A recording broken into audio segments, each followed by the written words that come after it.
This sode would not be possible without the support of our listeners, patrons, and sponsors.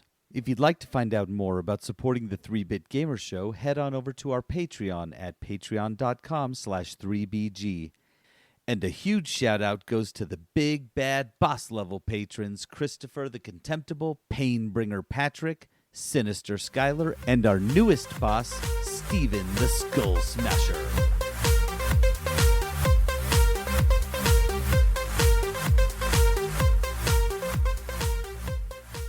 I need a vacation.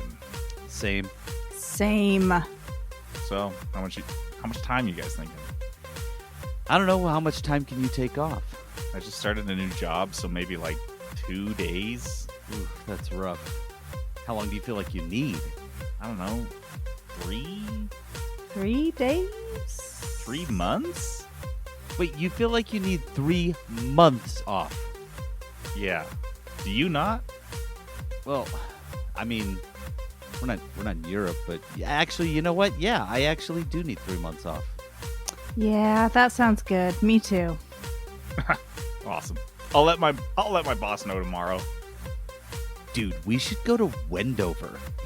Yes. Okay. But what are we gonna do for the other 2 months?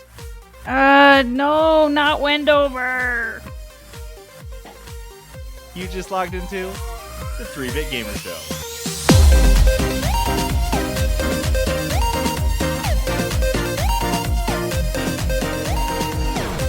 Welcome to the 3-Bit Gamer Show. I'm JD. This is Peterson. And this is Jenna. And Peterson and I are going straight to Wendover when this is done. Here's Editing the thing. be damned. Please don't joke about it, though, because I haven't been gambling for a long time. And I know we joke about it and we're laughing, but We're having a I good time. think about it a lot. I am having withdrawals and I do need to gamble soon. Oh my god. So, yeah, I We're know you going- think I'm joking. I'm not joking. I think about it probably every day at this point. We're going to get down there. We have to get down there before February 12th. Yeah. We'll get down there. We'll make this happen. Live from the 3-Bit Gamer Show. The news. All right, our news this week, as with all weeks, is brought to us by Crave Cookies. Crave Cookies is this awesome cookie empire that we have just been able to sit back and witness its growth and expansion across the nation. I mean, they started all the way to the coast, and now he's just going to work back, fill in everything in the middle. He's doing the borders. You got to do the borders first, right? It's the risk strategy. So he's like started off in Australia type of thing, and now he's just expanding from there. Yeah. Trent's doing cookies like Risk. If you guys want to know more, you can go to cravecookies.com. You can check out the awesome cookies that they've got this week. Our menu that they've got that we're looking at, I think, is going to be coming up a Fluffer Nutter Butter. Okay. Marshmallow dope. Coffee cake. Yes, please. The chocolate pistaffy, which in parentheses cookie. on this super secret cookie doc says name change. I don't think they ever got around to it. I think Trent They likes shouldn't. it. That's a good name. Trent People are likes the idiots. controversy, dude. This is Trent's purple M&M. Oh no. He's keeping things nice and woke. Keeping us on our toes. The German chocolate cake and the chilled Biscoff Oreo. That is the cookie lineup for this week. So you guys should get on down to Crave Cookies and get your cookie on. The 2023 GDC State of the Industry report is in, and it's kind of a doozy. So this is the Game Developers Conference that they do in San Francisco every year, I believe in January, if I'm not mistaken. And this was a survey of 2,300 game industry professionals.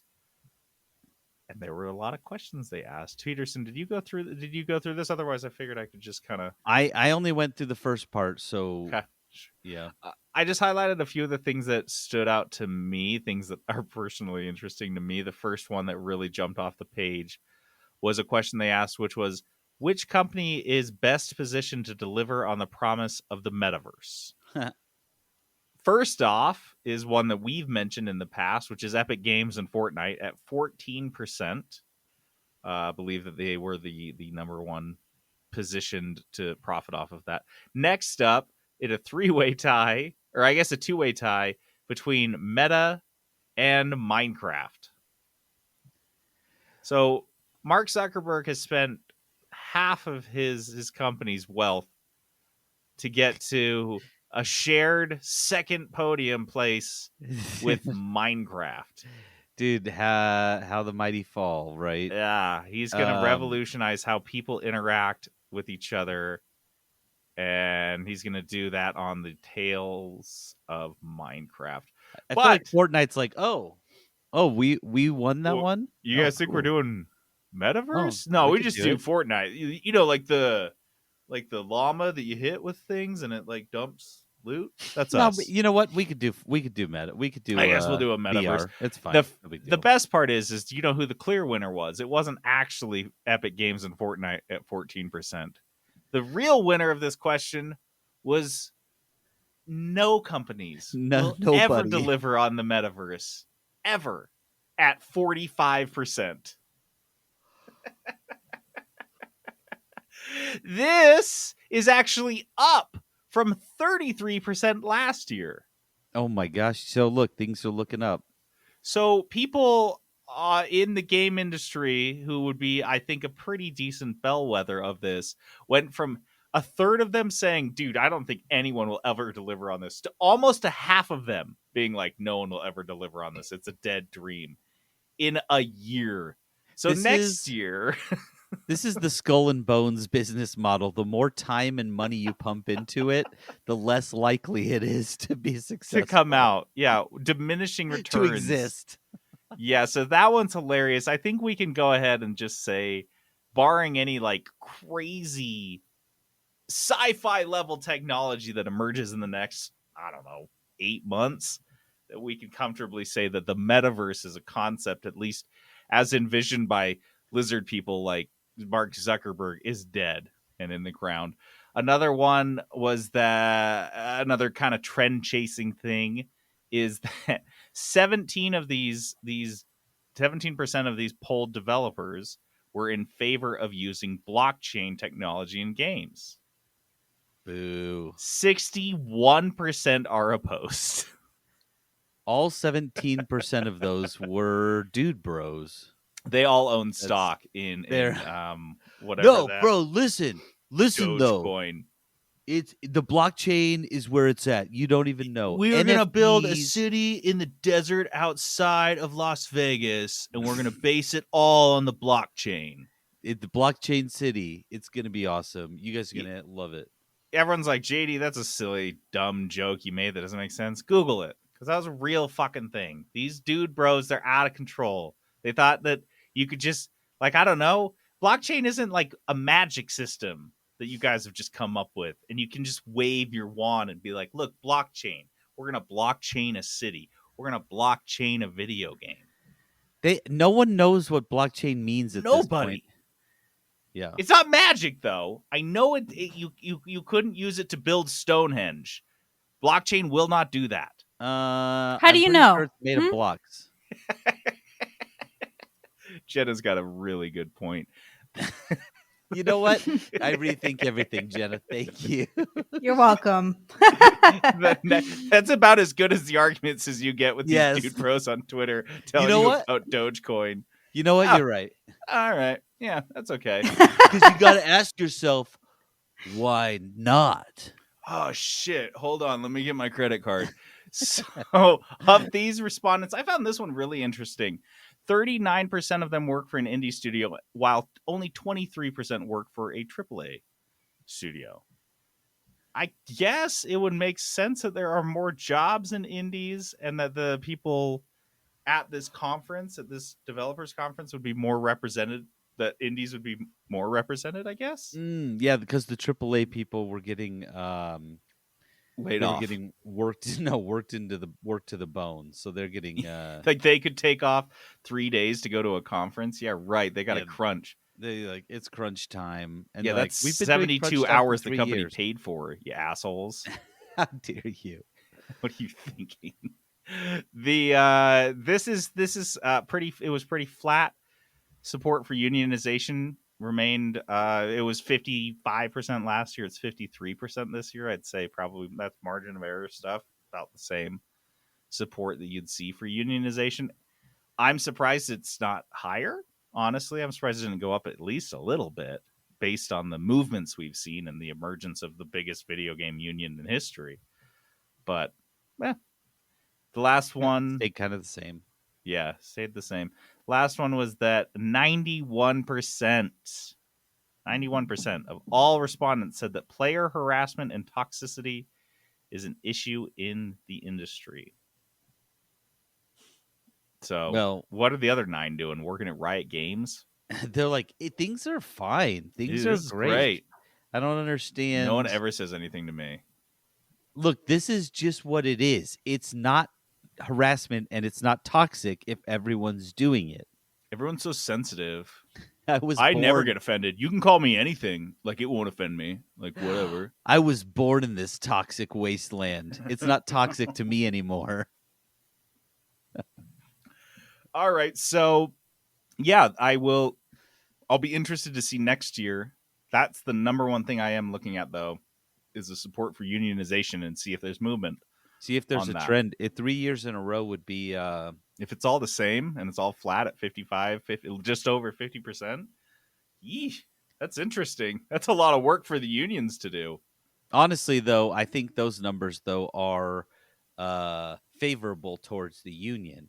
50+% is pretty good, and so for them, Yeah. And so I think they're looking at that saying, "Hey, if we want to strike, we need to strike now because they can sway a few percent, and all they need is the majority, 50. right?" And so that's what I thought. I thought like, 55 doesn't sound that high, but now that you mention it, this isn't a unionized industry. So 55% in a non-unionized industry is actually very substantial. yeah, Without the education that comes with, your coworker or having worked at a union shop previously. right. And there's no none of that. active, I would say, union campaigning going on, and so yeah. So I think a lot of those people are probably on the fence. So that's crazy high. Then I'd say I that's would crazy say high. 55 is pretty high. Staying high. So If I worked, so if one of the shops I worked at, like our Salt Lake office, is non-union, and if they said 55% of employees were favorable towards you union, just get ready for there it. would be a vote tomorrow. Yeah, there would be a union vote tomorrow. And so yeah, cool. I love that. Reactionary tech layoffs have started hitting game studios like Bethesda and Unity. This is driving me nuts. I get sick of seeing all these layoffs because it really is just they're just doing it, and they're like, people are like, why? It's like that's what the shareholders expect us to do, and if we don't, 'tis the season. our stock price will go down, and then our bonuses will go down. So we have to go on LinkedIn and pretend to give a shit about all the people we're laying off. We really don't, because guess what? These things we are doing will make us more money. It's great. It is, and I haven't looked into it much, but like, it is crazy. So all these tech companies doing layoffs, and the large ones, these are not insubstantial numbers. Like 12,000, the Microsoft one, 20,000, these are a 15,000, lot of people. 2,000. I mean, so, thousands. Of jobs we're talking just in the thousands. gone. So I'm not 100% sure what the catalyst is. I haven't looked into it that much, but it is, I would say, alarming that we've done such a huge pivot all of a sudden, and it is very sudden. I'm talking like within the last 2 months, we've seen 10,000 layoffs. My very, very amateur economical understanding of this is that it's two things. It's one, people, and I mentioned this on a previous podcast, it's companies not adjusting to a post-COVID world where not everyone's just sitting at home and not going out on vacations and not going out to dinner, and they just have a shit ton of money to spend on digital goods. So all these tech companies didn't adjust for that. Yeah. And then the other part is that capital is a lot more expensive these days with interest rates as high as they are. So interest rates, high inflation means that you can't just borrow a bunch of money to hire a ton of people for expectations that are based on calculations that were made in, December of 2020, when literally every human being on earth had a Netflix membership, for example. Like, shit's changed. People canceled their Netflix because they don't have a fucking job because they got laid off because of this stupid bullshit. It's a never-ending cycle. So that's my understanding of it, but that's why I said it's reactionary, because so many of these tech companies are doing this just because that is the expected thing at this point. Like, oh, well, Microsoft laid off a bunch of people. Why aren't you guys laying off people? If you're not laying off people, you've done something wrong by in the eyes of these, huge hedge funds that are just guiding the direction of these companies. So that's fun. Bethesda, one of the things that I saw was that some of the people that have lost their jobs, who have been with Xbox for over a decade. Yikes. Yeah. That's what I keep seeing in a lot of these layoffs, is that it was across the board. And one of the sick things that I've seen speculated, I've seen no confirmation of this, however, is that a lot of these people, when you do see, this 15-year employee got laid off, how insensitive. They've been at Facebook or Google, for example, for 15 years. They clearly don't care. No, you know how much money that person's making? That Google just cleared $3 to $4 million off the board by letting go that senior engineer. And then they're just going to make some new fresh grad do the same amount of work for $80,000 easy. So I think that's what they're really doing, is cleaning off like legacy people that have been there for a long time that are making a lot of money because they've been loyal to the company, and that's how it should fucking work. I wonder how much they know. Like, I wonder if they're going to be losing any knowledge. Institutional knowledge? What's that, Jenna? We can't quantify that. It's worth $0 on a balance sheet. Oh, yeah, that's right. I forgot. Shareholders don't care about institutional knowledge, documentation, processes. And I was just looking at some of the divisions that were getting laid off, and it seems like, so tech companies do the real feast or famine thing. So a couple years ago, they were all pulling in just tons of money, just raking in cash when everyone was spending like crazy.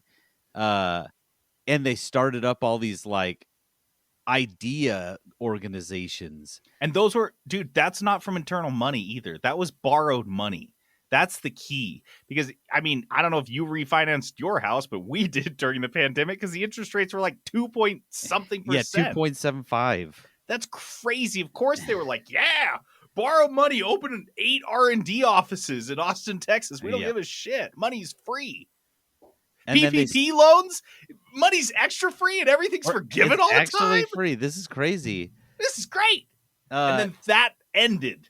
Holy shit. So they started all these like pie in the sky projects when there was in like feast mode, and now things have gone down a little bit. Business environment's not as friendly, and they're like, close it up, close up shop. And that's why all these veterans go, because they're like, oh yeah, let's go start a new project. I mean, they're throwing a bunch of cash at me to be the head of whatever in this R&D project, and now it's gone. So they used to say that phrase, you got to escape the rat race. Dude, it literally feels like a fucking rat race. It feels like a rat king.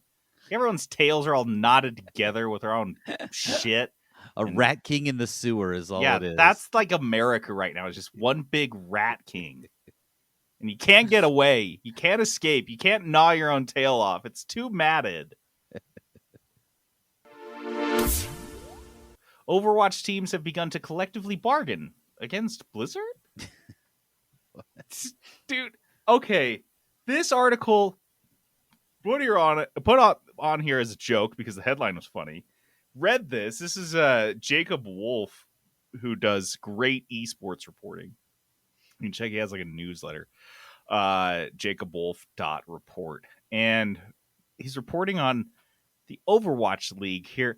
Now, Peterson, we reported on the Overwatch League about 5 years ago when this podcast started. And we're very impressed and kind of like, surprised that the buy-in for these teams was in the millions of dollars. Wherein for other esports organizations and games in the past, they were just happy to have anyone want to play their game. Like anything like that was bootstrapped or kids living in like a shitty shanty house. That was the dream, right? To have Yeah. it be an esport. Like, they were going to make that's it what you happen. wanted. And they had these big sponsors and they were paying for teams and they had all this stuff going on. And somewhere along the line, that just like we stopped caring about it. I think a lot of people stopped caring about it. But guess what? When you do things like this, you sign a lot of long-term contracts. And even though everyone stops watching it, even though when all that shit comes out with the sexual harassment lawsuits and you lose literally all of your sponsors, and I don't mean some of or a rhetorical all, literally every Overwatch sponsor all took gone. that as an opportunity to fucking bounce and drop them. Everyone from Coca-Cola to Pringles was like, peace. So guess what, though? Those teams are still on the fucking hook. They owe Blizzard money. They owe their players money. Players that are making on the order of $200,000 a year, which I know that sounds like a lot, but for a professional athlete, it's almost nothing. And yet, it's more than they're bringing in from their $0 a month sponsorships. Some of these teams have spent $16+ million over the last 6 years on their league team. And a lot of each one of these teams, especially since the pandemic, because a lot of the viewership and everything dropped off and everything went to shit, each team owes somewhere between $6 to $7.5 million to Activision. So they're on the hook to Activision. They're on a hook to creditors everywhere else, and they don't have the league has 0 sponsors on their website right now, and they haven't signed a major media rights deal since their deal with YouTube ran out this last fall. So there's not even anywhere really to stream or watch this shit and regain your money. So all of this happens to be that the majority of these teams have retained a British law firm to start a collective bargaining process against the league. Because there were promises of revenue. The reason they were doing this was not, out of the goodness of their heart, is because they loved esports. It's because Blizzard came to them and said, hey, or they came to Blizzard, whatever. And the deal was you drop some serious cash, you drop some 7-figure deals on us, and you'll be making that hand over fist. That never came to fruition, and now they're just on the hook, and now they want out. And it's going to cost everyone so much money. This is crazy. Good thing Activision Blizzard has a lot of extra money and like bandwidth for this type of shit. Isn't this wild? This is so wild. Just kind of looking through the story. Yeah, it's like we forgot about Overwatch League, but it's still very much a thing. Oh my gosh. And I remember when they were doing that. They were like pitching it like this is going to be huge. Each city is going to have their own team. And so like that's what people were buying. They were like, "Hey, we're going to be the Dallas team or whatever." And it's like if the XFL, and you remember when the XFL like came out for 1 year, and they made a big deal and there were all these ads, and then what happened? That it just went away. And we were like, "Oh yeah, the XFL was stupid. What a dumb shit thing." But then what if you just turned around and 4 years later, you're like, whoa, they're still playing XFL they're still games? Going? Yeah. They don't have a TV deal, but they're still playing. Yeah, that's exactly what this is like. It is so wild. So, good luck to Blizzard. Is there ever going to be any good news coming out of Blizzard ever again?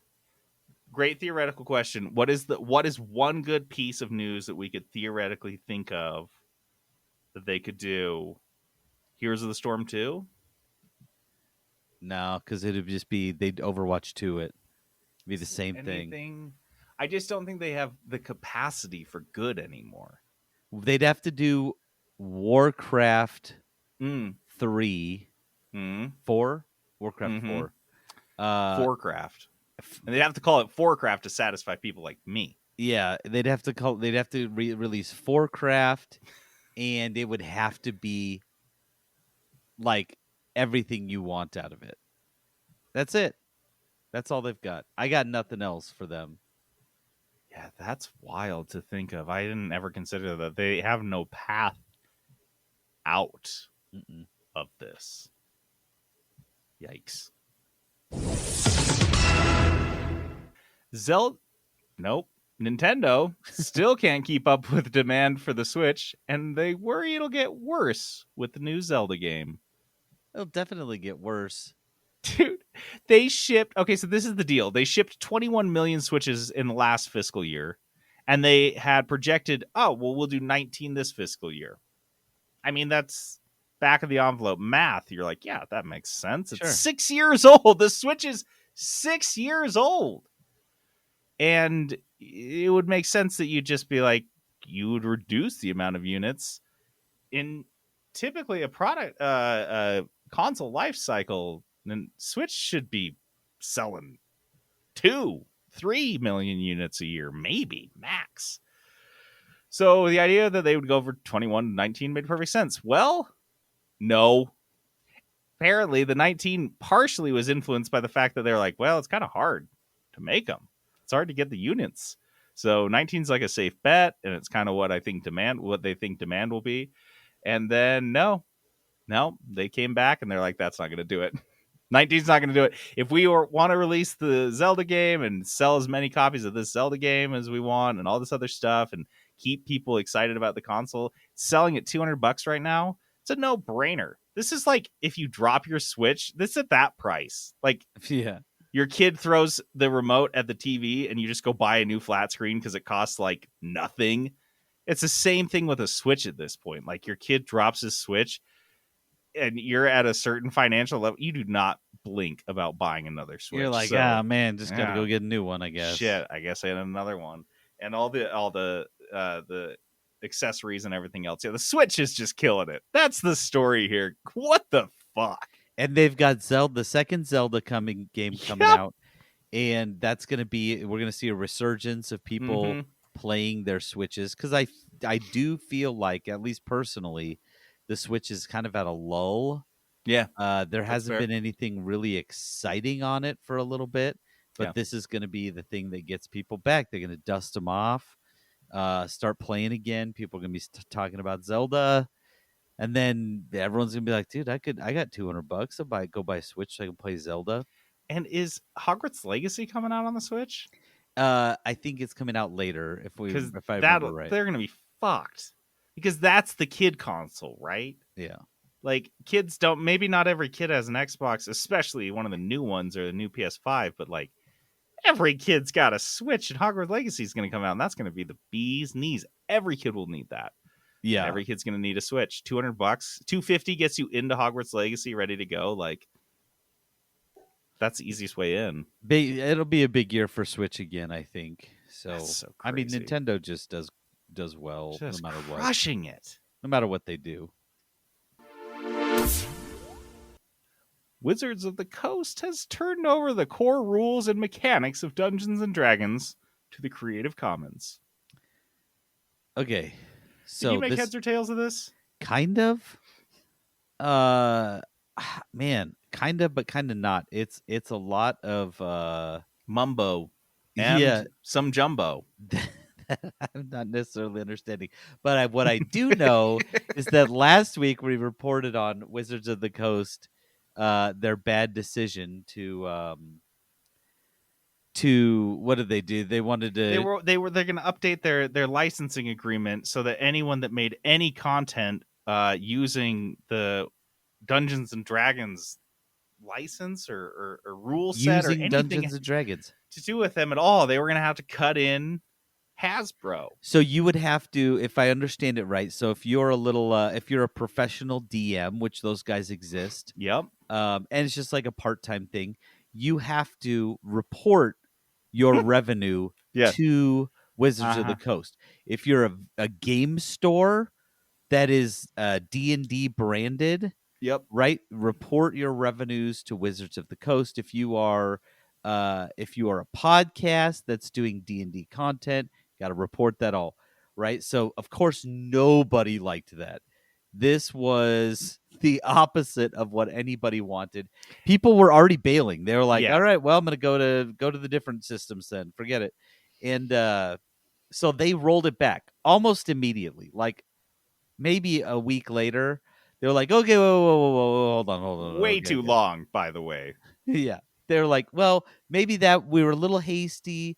We are going to update them, but we're only going to update our some of these rules based on community feedback. So I, I can't imagine how they'll come back and be like, yeah, the people said they wanted Dude. to the license to be not open anymore.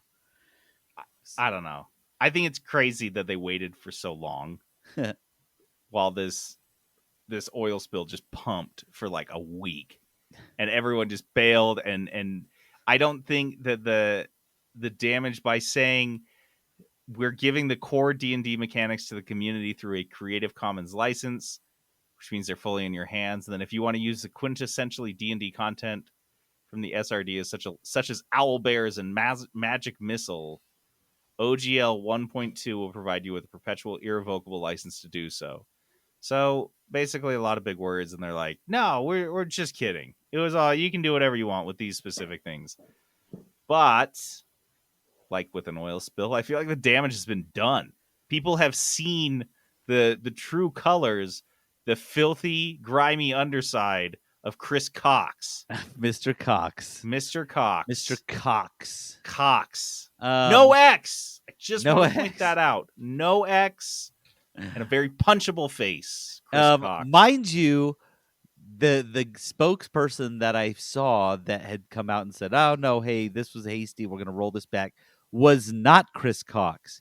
It was a completely different guy. He shoved They him back told into Chris his boardroom Cox suite. to shut up. Get out of here.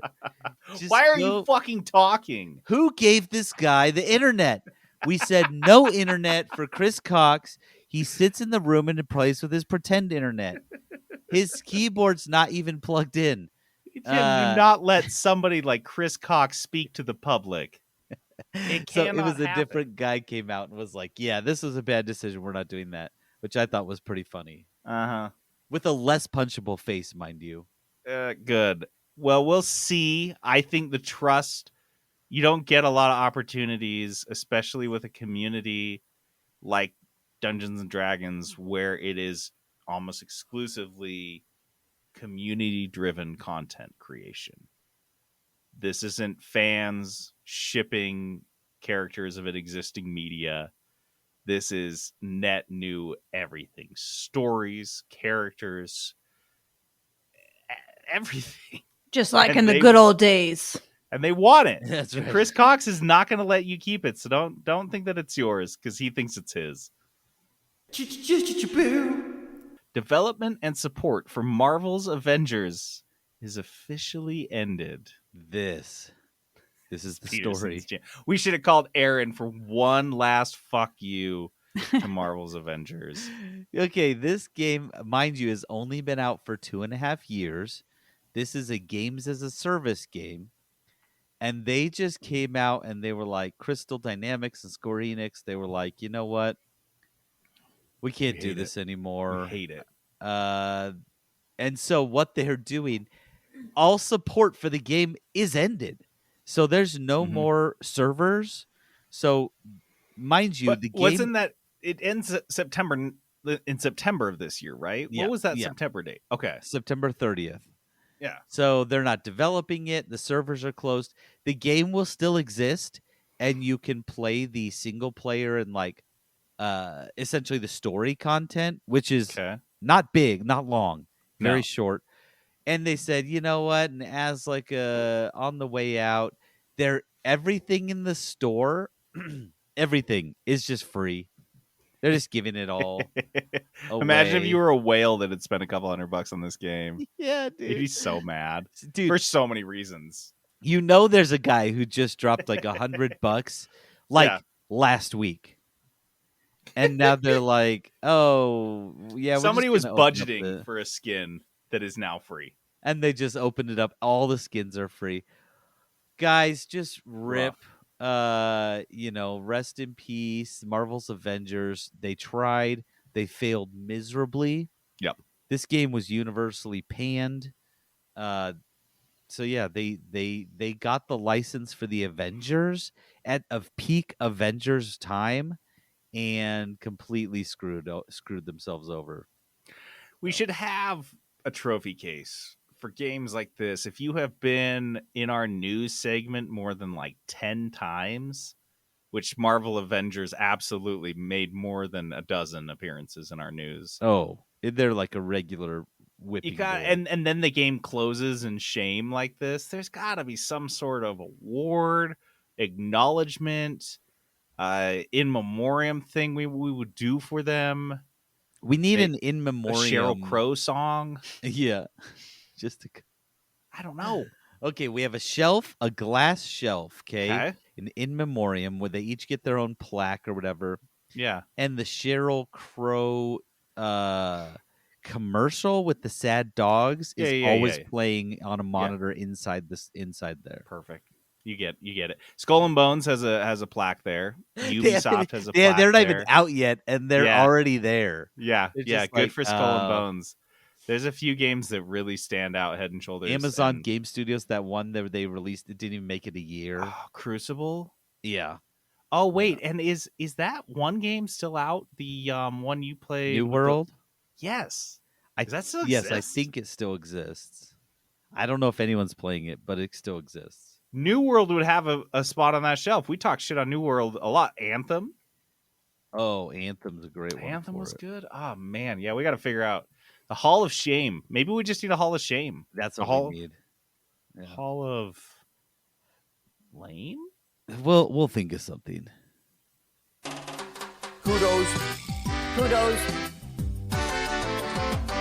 Kudos. All right, kudos is our positive segment, and we like to get real happy and say things too quickly. So yes, kudos this week. I have a Foodos. Yes, I love Foodos. Foodos, and this is good for anyone that spends time in gas stations because this is the only place I've seen them. I haven't even seen this. There is a new Haichu mix, friends. And if you're like me and you absolutely adore Haichus, you might also be like me and have been disappointed in the lack of Haichu variety. There was a new mix that came out recently, like a year or two ago, that was a soda mix that had cola and then like Ramune or Ramune. I don't know how you say it. I still like that mix. It's like Sprite. That one is dope. One of Jenna's favorite mixes. I like that mix too. My kids one. hate the cola ones. Ooh, those ones are dope. Yeah, so I just eat the Thanks for cola picking them one. out for me, kids. Yeah. Well, this new one, in my opinion, makes that one look like garbage. It's called Fantasy Mix, and the three flavors are blue raspberry, cotton candy, and blue ice. Is it blue ice? This was like Blue slush. Hawaii. No. Blue Hawaiian. It's my favorite flavor, dog. Don't mess it up. Oh, shit. I'm in trouble now. So these are amazing.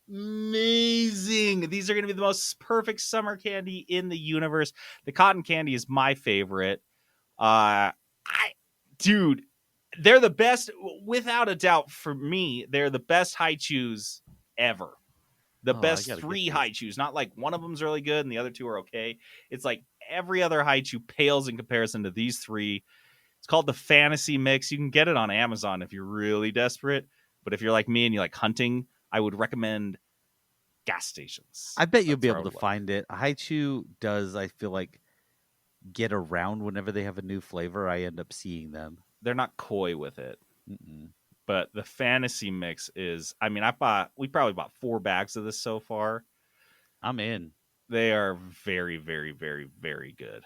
Blue Hawaii looks the most interesting to me. That's the one I want. It's I mean, it tastes just like a slushie, like you get a blue slush. That's what you're getting in a Haichu. It's good. Perfect. Does anyone else have kudos? I have one. It's for a show that I watched. So I watched a lot of shows. I actually have like a backlog of kudos now because I was sick for like a week, just in bed the whole time. And so I got a backlog. So one show that I found that I actually really enjoyed, and it was an easy, quick watch. It's called Pressure Cooker on Netflix. You put this on here? I thought Jenna put it on here. Did you guys watch it? Jenna did. I haven't finished it yet. So I won't spoil the ending then, but Pressure Cooker it's just a little Netflix cooking competition show, and it is, I'd say, like, in terms of competitions, it's like very simplistic, because there's no like judges, there's no uh there's nothing like fancy going on, right? There's no like comic relief or anything like that.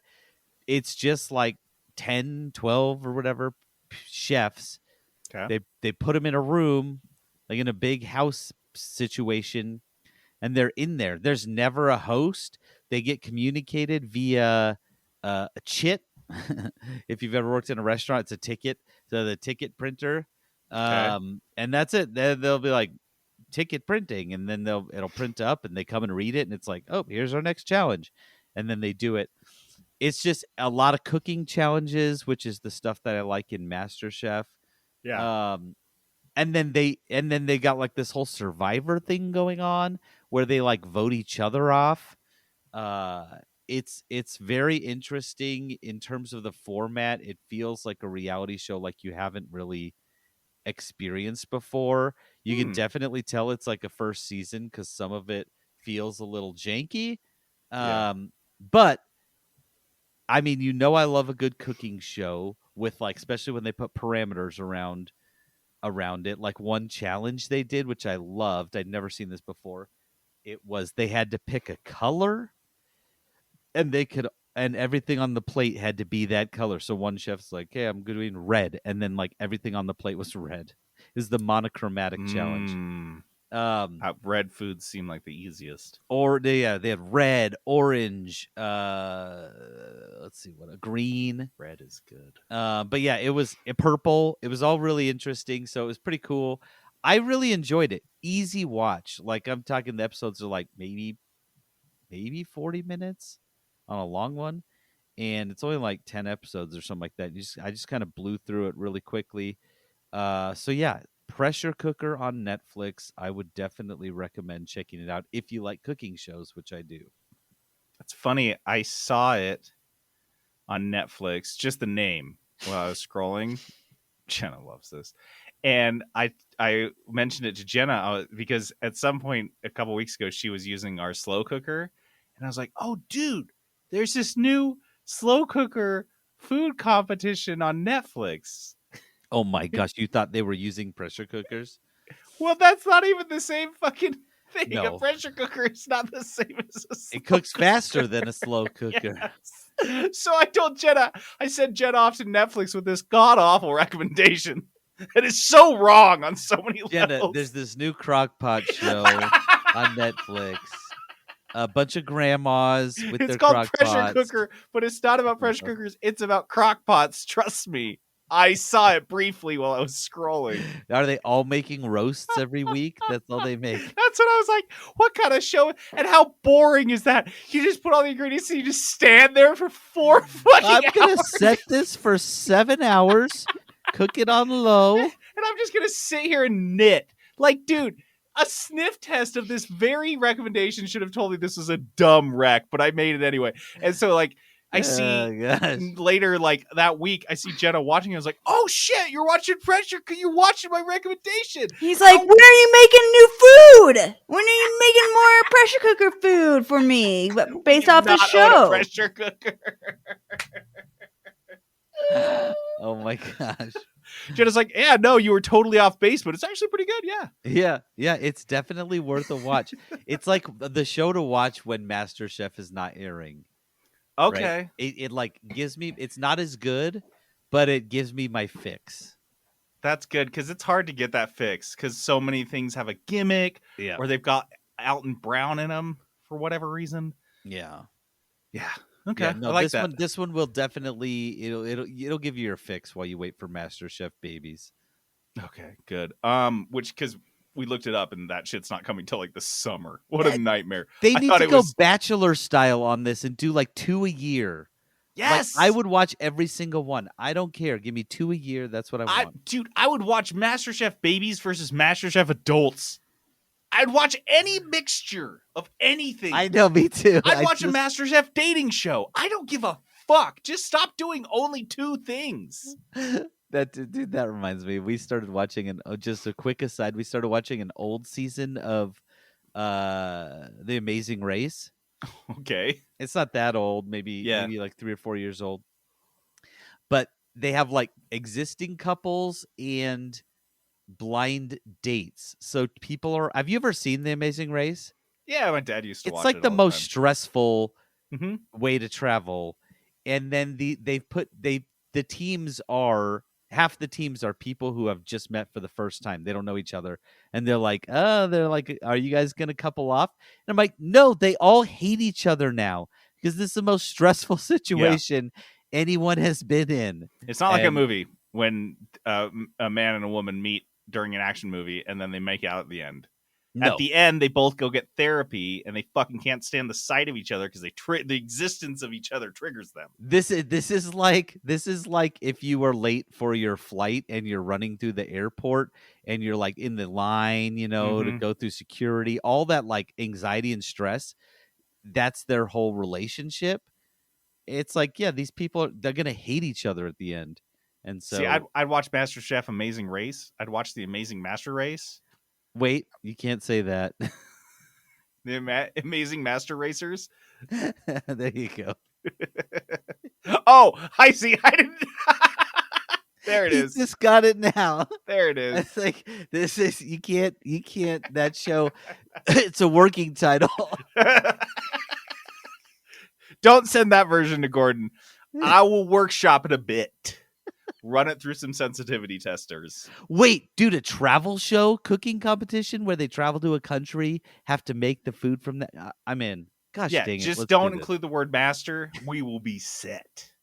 All right. So if we don't have any more kudos, we have a voicemail. Now, I love to remind you guys, thank you so much. Whenever you do leave a voicemail, you can go to 3bitgamershow.com, click the big green button that says leave us a voicemail, and do so. You can also email us a voice memo or something, or send it on Discord or whatever. Our email is the 3bitgamershow@gmail.com. But yeah, we're going to play this right now. Yo, guys, first-time caller. This is Hiram. I just listened to your podcast talking about the OGL with D&D and all that. I thought you guys would like to know that Hasbro/Wizards really does hate its players base.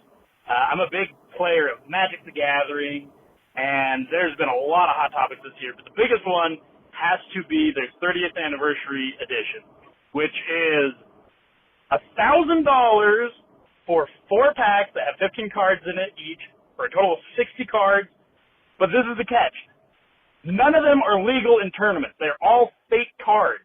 They wanted to sell 60 fake cards for $1,000 to the player base to celebrate their 30th anniversary, and it went so poorly that their standing with America Bank got demoted for their stocks, and they had to turn around and do an impromptu fireside and talk about how they have never done anything wrong and that they are just going to continue to extort the player base for all the money that they have, regardless of what the players want. So, anyways, thought you guys might need just a little more gamer rage for this next podcast. Thanks for everything. Have a great night. Always need more gamer rage. Thank you, Hiram. Are you kidding me, Hiram? This is such a great one. Like, this wasn't even on our radar. Timing. And I read this. I was reading the transcript and I was like, this is incredible. Like, this is a Blurstie, right? This is like a Blurstie already. It's awesome. So essentially, I mean, it kills me that they released some Magic the Gathering cards for, what do you say, $1,000? Yeah. That are unusable. They're just... And Magic the Gathering, like, it's definitely like a collecting element to it, but It's like people with Tupperwares full of these cards. but people play Magic the Gathering. Yeah, they're playable.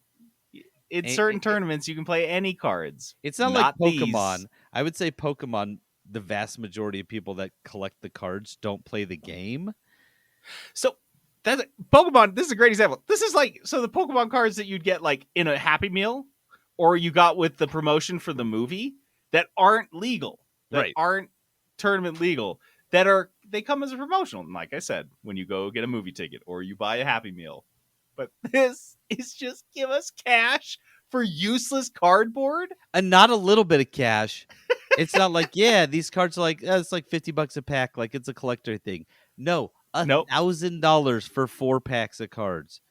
That's wild. That is See, wild. this is what I'm saying, dude. Hiram is a perfect example of the fan that I'm talking about, which has lost faith in the institution that is Wizards of the Coast. They're you can only do so much like very brazen money grubbing before people are like, oh, We don't like that.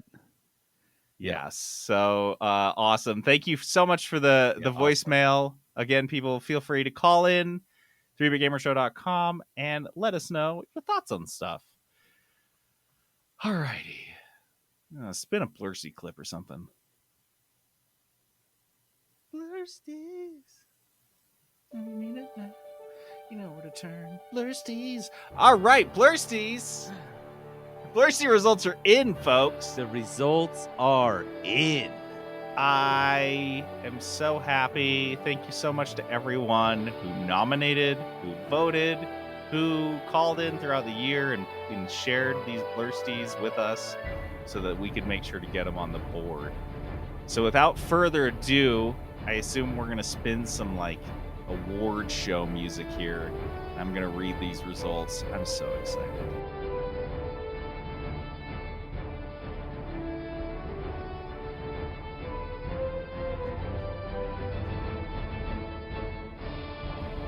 All right.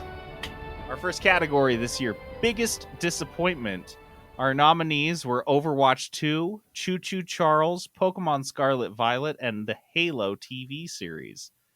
Our number one biggest disappointment was Halo TV series. Halo TV series. Barely takes it, but they took it. And really close with Overwatch 2. I did think Overwatch 2 was going to sweep a lot of things, but Halo was that bad. Halo was something that no one was looking forward to Overwatch 2. No one wished they had made an Overwatch 2 for the past 10 years. People have been waiting and wanting Halo series for 2 decades. Yeah. So I think this is a great choice. Most overrated, the nominees were Stray, Elden Ring, Axie Infinity, and the Game Awards. And with a big help from Peterson's plea, the Game Awards took it. Yep. 37% of the vote. Close second was Elden Ring. I was surprised, but I like that. Yeah, I thought the Game Awards might take it. It's so hyped. You sold it. It's so mediocre. Your nomination was very hard to argue with. That's what I do. Worst sequel with a very strong show. Well, let's see. The nominees were Pokemon Scarlet Violet, Overwatch 2, FIFA 23, and Call of Duty Warzone 2. And the winner with a very strong 50% of the votes was Overwatch 2. There we go. We knew they would have a strong showing, and they did not disappoint here. They were guaranteed to go home with a trophy. Oh, for sure. They knew it. We knew it. Everyone knew it. They could lose a couple because they had so many different categories. Worst name, one of my personal favorites. The nominees were Slaves to Armok, God of Blood, Chapter 2, Dwarf Fortress. That's just the first nominee. Second nominee is Silent Hill Townfall, Kingdom Hearts Integra Masterpiece for Cloud, and finally Made in Abyss, Binary Star Falling into Darkness. And the winner, surprising absolutely no one, goes to Slaves to Armok, God of Blood, Chapter 2, Dwarf Fortress. I got to give kudos to I think it was Phil that nominated Phil, this one, who owns this category. Because I did not know. I knew Dwarf Fortress. I did not know this full name. All over. A couple people playing this, and I had no earthly idea this is what it's actually called. This is so good. Worst decision. The nominees are the Activision acquisition, the Halo TV series, CD Projekt Red already hyping their new Witcher trilogy, and finally Chocobo GP. The winner with 41.5% of the vote is CD Projekt Red, hyping their Witcher trilogy way out of season. Dude, this one surprised me. I knew that was a bad decision, but I I didn't know. I didn't think it would take it. So Yeah. that one was a surprise That to one, me. that one is definitely a surprise to me. Next up was Worst Gamer Rage. The nominees were removing Leia's cleavage in Lego Star Wars, the Bayonetta voice actress drama and blowback, multiple game developers forced to reduce communication with fans, and parents suing Fortnite for getting their kids addicted. And the winner with this, very, very neck and neck, but the winner was parents suing Fortnite for getting their kids addicted. Leia's cleavage was really in the lead for a long time. We were watching the votes roll in, Peterson and I. Yeah. But I did think that one might take it because it Mhm. was so funny. So But the- again, another one that wasn't on my radar. But come on. crappy parents, that's hard to fight. It's hard hard beat to that. fight. This is crazy. It's absolutely crazy stuff. So well Worst done. launch, the nominees were Dark Tide, Overwatch 2's Battle Pass, Call of Duty Warzone 2's Battle Pass, and Pokemon Scarlet Violet. The winner was Overwatch 2's Battle Pass. This is a great one. Another trophy for their Just case. so useless. So pointless. useless. The worst Battle Pass of the two Ever. that I've ever experienced. Next was worst feature, and the categories were NFTs in video games, Callisto Protocol locking death animations behind a paywall, FIFA 23 selling for 6 cents on the Epic Game Store in India, and spending $6,000 doesn't even guarantee you'll get the best currency in Diablo Immortal. The winner with I think the strongest winner of any of our categories went to NFTs in video games. A very strong rejection from the 3-bit listeners. I'm proud of you guys, to be honest. Like, that is the worst feature. I'm with you on that. And if they keep pushing it next year, I mean, that result is in line with the GDC results in terms of people that want blockchain technology in their video games. Yeah, nobody. That's the answer. The last two, let's see. Worst bug. The categories are Pokemon Scarlet Violet, the Goblin walking in Call of Duty, Madden 23's myriad gameplay and AI glitches, and finally, Power Watch Simulator breaks when you look at the sun. It's got to be that one. This one is our closest category Yeah. in terms of like the biggest spread.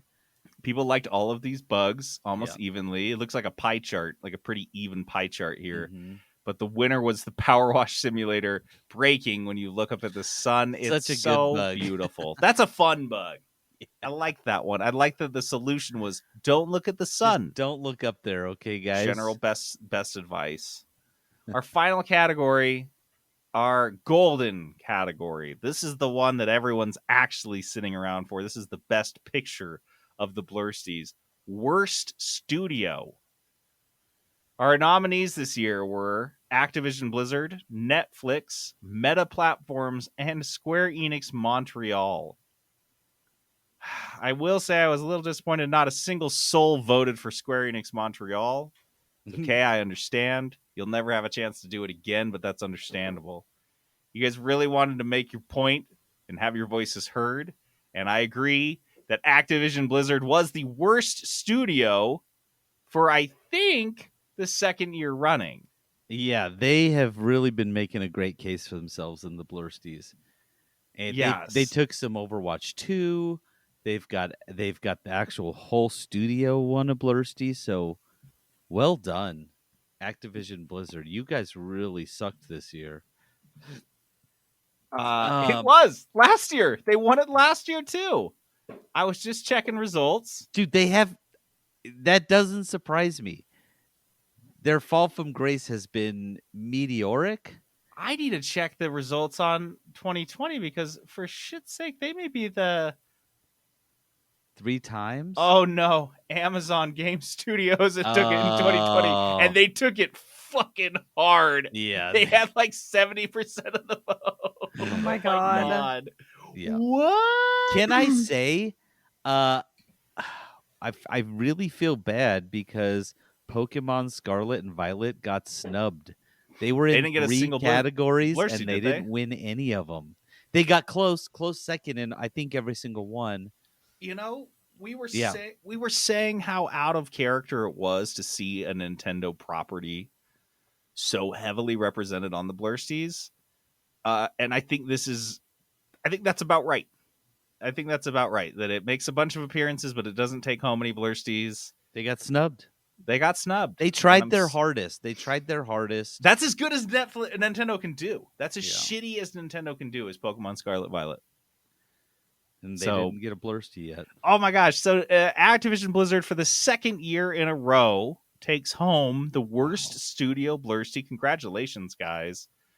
That is the you have joined Riot Games and Amazon Game Studio right up there. Oh man. I Man think Ubisoft alive. might have gotten one time. Yeah, I think Ubisoft has picked one up. Anyway, that's the Blursties 2022. We out. Hey, dude, you know what a rundown is? Use it in a sentence. Can you get this rundown for me? Try another sentence. Give me a rundown on this board game. I don't know, but it sounds like the rundown's really important. All right. We're going to do a rundown here.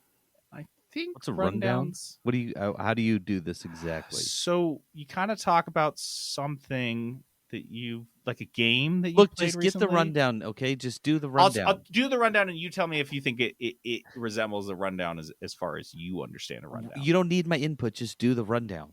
Okay, so our rundown this week is for Harry Potter Hogwarts Battle Defense Against the Dark Arts. Trent and Annie This gave is a board game rundown. card Yes. game. Tabletop game. Yes, it's a deck builder. And Trent and Annie gave this to us for Christmas, and we have played it. Jenna, is there any game we played more than this stupid fucking game at this point? I don't Maybe think so. Azul. Oh man, this game it's a 2-player deck building dueler, which I think is a fairly common.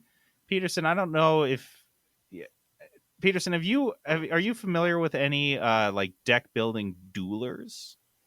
You would be the one to ask or the one to know. You're muted. Sorry. Oh, sorry. Deck building dueler. I'm Maybe it's sure not as I've played common. one, but I I can't thought they were think pretty of it. common. I mean, I've This played one- lots of deck builders, but not like a Yeah. duel. And we played a lot of Jenna and I played a lot of deck builder. I think it's one of our favorites. We played a lot of co-op deck builders, but this one is so much fun. I was a little hesitant having not like played a one-on-one game like this that's designed like Jenna and I have played competitive games, but never any that is like a one-on-one game. And I was like, are we gonna get tired of this? Are we gonna fall into a steady meta where you end up in like a tic-tac-toe situation where it's always the same game? And you're like, oh, and that's how it always ends. It's just the same thing over and over. I was shocked at the replayability of this. We'll just play it in front of the TV. We just set it up on the coffee table. It's really easy setup, just like we're dealing out a hand for poker, and we'll play it while we watch a movie. You And it's can't amazing. say poker. We talked about this I'm at the so sorry. beginning. It's like if you're sitting down playing some craps, a little No. bit of blackjack, Stop. walking by some slots machines. Gosh, my heart is pounding now. Just that cigarette smoke in your nose. You know it. So let me explain. I'll explain the game briefly, and Jenna, please feel free to jump in or interrupt me if I've missed anything. Basically, like any good deck builder, you start with your starter hand, and you have a board. It's called a classroom in this game, but you have a board of a deck of cards or whatever that are the cards you can purchase, and your discard pile and curses. Is that what they are? Hexes. Hexes.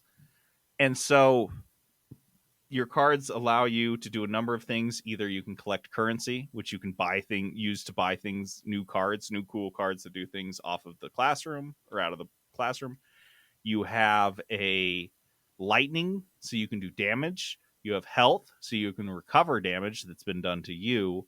And then finally, you can give people hexes, which are like extra cards that go into their deck that are bad. And so when they draw those into their hand, it's gnarly. Is that everything, Jenna? Have I There's kinda covered also a board that is modeled after the dueling stage that I believe takes place in the second Harry Potter. Yeah. So you get to choose which house you want to represent. So Gryffindor, Slytherin, the usual suspects. And then something that's unique is you get to choose like your starter ally. And allies you can play each time you have your turn. What I think is funny about this game is that we don't even have to set up all of it because we know the moves and everything so well. So it's like bare minimum setup, bare minimum having to pay attention, and yeah, it's very competitive. Because if I beat you, you instantly want to play again. So you I get can try so again. mad. I get so pissed. Nice. That and it's good. It's like because it's not that one of us has like found a niche and we always win a certain way. It's mixed up. And Jenna mentioned these allies, which are a really fun aspect of the game. And one of the things is your house that you pick buffs those cards. If you buy a Slytherin card, you have a bonus. But if you are so say I'm a Ravenclaw, but then I buy Snape, not Snape. I buy Malfoy, I guess. And I put Malfoy down as an ally. Well, now I can use bonuses from any Ravenclaw or Slytherin cards that I have. So it has that layer of depth where you're like, oh, well, I could buy that really cool card, but I wouldn't be able to maximize it because I don't have any Slytherins in my deck and I'm running a Hufflepuff deck or something like that. So there's been a lot of different times. We've played games where we've been hexing each other like crazy. We played games where neither of us have gotten a single hex. We've played games where both of us have a ton of allies. We've had games where no allies come up on the board at any point. So it's really mixed up, which is what I think has helped us with the replayability. But it's just sat on our coffee table and it has not moved into our like board game shelf. It has not left. I can't stop playing. We can't stop playing it. I don't know. Are there like a lot of a lot of different cards? So the deck. So you start with a 10-hand deck, which is your starter deck. But I'd say there's 150. I can tell you the exact number if I look it up, but I bet it would be 150 of these other cards. The only thing that I'm bummed about is that Jonathan already reached out and they said they are not going to be doing any expansion packs. And I think that's super lame because what's the point? It's make cards. extra money. It's just cards. All you need to do is give us cards. Yeah, it's got a 7.2 on Board Game Geek, which is not bad at all. It came out in 2019. So yeah, that's kind of a bummer that 3 years later they don't have. Usually you get one expansion, but yeah, there's really nothing. This is based on the same system from the other one we liked a lot, Hogwarts Battle: Defense Against the Dark Arts, but that's like a really long co-op deck builder game that's got all these things to it. And this one sounds like it's pretty fast. Like the so game. fast. Like you could get through it in 30 minutes to 45 minutes. Sometimes we take our time. It's lovely because one person can get up and just walk off, and as long as you're like honest, I guess the other person can just sit there and do their whole turn and move the damage counter and move health and say, put a hex in your deck when you get back, when you're done. But it's really great. Harry Potter Hogwarts Battle: Defense Against the Dark Arts. You can get it anywhere. I think it's on like Amazon and stuff. They're still printing it. It is a bummer that they haven't done an expansion. And does it sound like they plan on doing expansions? I don't think they will. After 3 years, they would have done it. So that sucks. But maybe we'll find another good deck building dueler that we could play. But yep, this is definitely a recommend. It's like $20, $30. You should definitely pick it up. It's great. Nice. Dice of Destiny. All right, Dice of Destiny is this fun little game we play at the end of every episode. We roll a 20-sided dice with 20 different game genres on it. Then we roll a 6-sided dice to see how much money we can spend on the game. And then we find a game in that genre for that price, and we pick it and review it. A couple months back. It's been a while because we had Blursties. Yeah, I rolled a story-rich game, which means nothing. Any game in the world. is story rich, apparently. So I found this game called The Captain. It was on EGS that I picked it up for free. However, it's available just about everywhere. You can get it on the Switch, you can get it on Steam, whatever. So this game is a old school kind of RPG. It's a side-scrolling type of feel. And if I had to describe it succinctly, I'd say if it was like if FTL focused all their energy on the story instead of the combat. And that's what you'd get from this.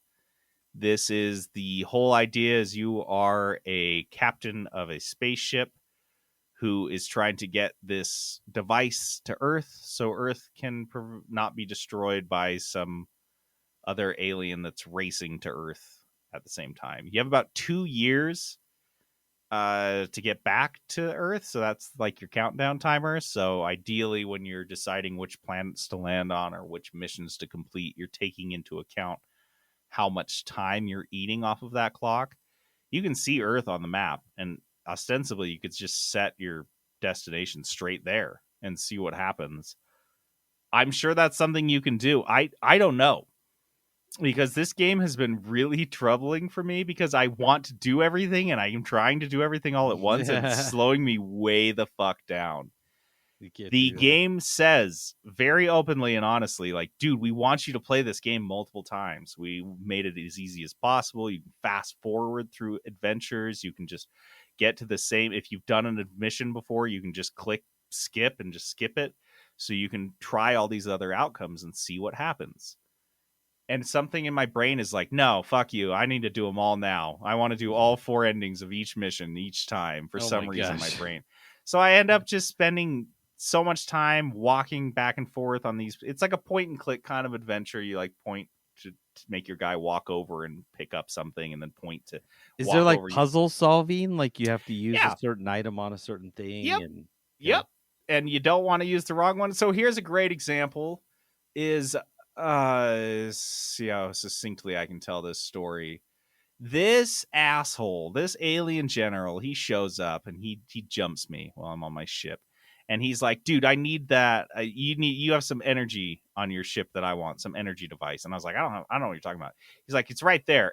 Turns out it's like my helpful robot friend named Jeff.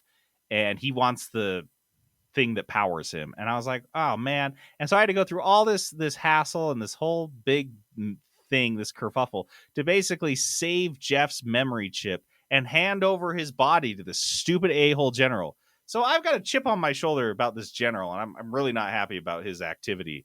And so the next thing I know, I run into a spaceship because I'm heading there to pick something up, and the general is docked with the spaceship already. So the idea would be that I just leave, right? Because it's scary, and I don't want to fight this guy who already tried. But I'm bitter, so I sneak in. And so these are all things that like you don't have to do, but I'm like, I got to see what happens. So I sneak into the spaceship and I do a lot of other stuff and a lot of other snaking. And I managed to get so close to what I think is, if I could just do this one thing and I can see it, I can break into his vault. Like I broke into his ship. Like he was docked with this space station, and I broke it, and I docked, and then went and snuck through the space station, snuck past him and all his guys, snuck onto his ship, and I was about to break into his vault, and I could not figure out how to do it, and I spent an hour trying. And I'm not going to go to YouTube or look it up because that's so lame and boring. Yeah. So I'm just trying. Basically, I feel like I'm not playing this game. I'm play testing this game. And it's not the game's fault. This is my fault. I can't let things go and move on and just do the mission. So that's my huge caveat on this game, just to start, is that I have spent an inordinate amount of time on it and haven't made that much progress. So that sucks. But I will say I love this game. The story, as you can tell, is really fun and engaging. I will say there are a few things that seem like out of place. Like I ended up on one of the story missions on an island or on a planet, sorry, that's like a retreat. So some of these feel like a little Rick and Morty, and I'm like, the Earth's dying, and I'm like in the whole mode of like escaping all this stuff. Like like every single mission, every single lore entry in FTL is serious, right? Like they feel serious, and in this game, in the Captain, it didn't take itself quite as seriously, so I felt like sometimes it pulled me out of the story. But for the most part, it was pretty awesome. The ship combat is way simpler than I would say a lot of what I would even expect. It's a turn-based thing, and you can actually look at the enemy ships, and they will tell you what their moves are coming up.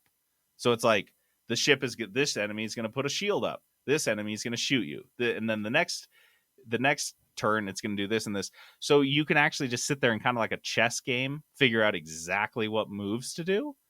So the combat's a little simpler, but that's okay because it didn't seem like a huge focus of the game. Yeah, it's And- a combat game probably. Yeah, and it was like really, really the focus. And that would be my biggest nit, is because the combat seemed fun and I wanted to have more fun with it. And I wanted to buy more items for my ship and like weapons and things. But I played for 5-10 hours and I couldn't afford a single, like I could afford one upgrade that would make my ship a little stronger in these battles. And that's where I realized that it was like, it's not really about that. And then I started to ask, should I be doing better in these little missions? Is that where I'm actually supposed to be picking up cool like guns and things? And so I guess I don't really know, and I guess it's just a matter of you have to keep playing to find out. Ultimately, my biggest like kind of conclusion on this is that I really, really, really wish that I had played it on a mobile platform. That's my biggest problem. I wish that I'd played it on somewhere where I could sit and like watch Netflix and something and just be like, yeah, and be playing this kind of absentmindedly check in. Because sometimes when your guy, you like click on another side of the screen and he has to walk over there, his little and there's no fast forward. And it takes 10-15 seconds. And if you have ADHD, that's an eternity. And so I'm going to sit there and stare at the screen. So I'm at my desktop and I'm watching this and I'm just getting kind of bored because it is a little slow and wishing that I had it on a Steam Deck or on the Switch. So that would be my main thing that I would say, like, I wish I'd done that. But other than that, I gotta say this game is buy at any price. It's $20. If this is your genre and you do like old school RPGs, if you like the type of slow gameplay that it's not like a lot of reading, but it's a fair amount of reading and kind of that type of game. Well, then, yeah, I would strongly recommend. I think you'll love this. I really do. I think it's just a fantastic game. It's $20. It's on just about everything. I'm sure it goes on sale on Steam all the time. Probably less so on the Switch. But yeah, the Captain is The Captain. for my money. I liked it. I think you guys will like it too. Well, I got it for free on EGS with a week it was free, so you're I already set. have it. Beautiful. All right, so that means we've got a re-roll, and I assume, Jenna, you want in on this? And, okay, so let's see. Peterson, why don't you be 1-2? I will be 3-4, and Jenna 5-6? Okay. 1, 2, 3, 4, 5, 6. That's a 3. Is that me? That's you. Shit, okay. You're back up, JD. All right, so here we go. 20-sided dice. Let's roll a 20. It's a 2. It is a really close. Turn-based strategy. Oh. You don't So play a lot of these, do you? I don't, but I like them. Time to play Pokemon Scarlet. Oh, God. Get in there, JD. I don't want to. So we just put sports back on the deck. So that's no. fun. Yeah, sports is on. You roll. The next person to roll a 2 gets sports. Yikes. That's coming up next then for me. That's definitely going to be you. All right, so I will have to, let's see, I got to roll a 6-sided dice for how much money I can spend. I can spend $20. Hey, here we Come go. on, this sucks. All right, so let's put $20 JD turn-based. Look, there's a bunch of them out there, but well, that's good for me because it's like if I rolled something like open world survival craft, well, fuck, I've played every one there is. I'd I'd be very hard pressed to find a good one. $20 you wouldn't find a good one. But No, I would be in trouble. All right, so that's it. Next week Okay. I'll pick a turn-based strategy, and that'll be fun. Here we go. All right, to play us out for the last time ever. This is the OST, the true ending for Marvel. Marvel's Avengers by Sheryl Crow. Oh my god. I am JD, logging off tonight. This is Peterson going AFK. And this is Jenna. See you later, maybe.